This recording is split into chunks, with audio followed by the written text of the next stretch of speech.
مرامت با طریق رسمی پیشنهاد نمایید، مراجعت کنید، تمام این حال خود را می‌یابد. صرفی نظر از اظهارات شرکت‌های تامین کننده برق که برای تیر ماه و زمستان آمادگی جدی گرفتند، شکایت‌ها از سطح خدمت رسانی آنها بیشتر شده است. رهبر شرکت برق تاجیک وجود کمبودی‌ها در کار تامین ساکنان با برق را قسماً می‌پذیرد.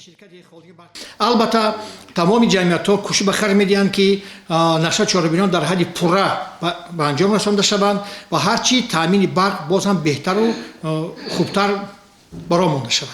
لیکن البته شکل کردن گذاشتیم که هنگامی فعالیت بفاصله یعنی نیپرین پریزوست این عامل‌ها به عمل می‌آیند و هرچی ما حرکت کوشش میکنیم کوشش به خرج میدیم که این حادثه ها هرچی کمتر باید به قید گرفته شوند، کمتر به عمل آیند. خدمت رسانی پس و کمبودی‌های کار شرکت‌ها از نظر مقامات انتظامی نیز دور نمانده است. البته که بعد این قانون در این حالت بسیار کمبودی‌ها از طرف بعضی کارمندان آشکار کرده شد که این در سال 21 نسبت به 125 نفر کارمندان از جانب ساختارهای قدرتی پرونده‌های جنایتی آغاز گردیده مطابق ترتیب مقرر گردیده از کار آزاد کرده شدند و باز حالت‌هایی هستند که در تفتیشات هستند. نمایندگان شرکت‌های برقرسان میگویند آنها نه تنها در تامین برق دست کوتاهند، همچنین با وجود جلب سرمایه‌های هنگفت، امتیازهای زیاد دولتی و تجدید ساختار هنوز هم به مشکلات زیاد گرفتارند.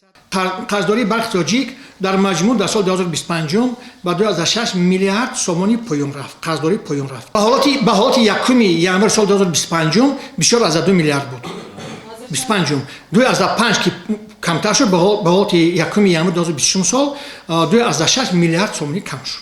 با وجود شکایت‌ها از سطح پست خدمت رسانی و ناتوانی در تامین برق، در یک سال اخیر ماه اپریل سال 2025 و فوریه 2026 دو بار نرخ برق در تاجیکستان بالا برده شد.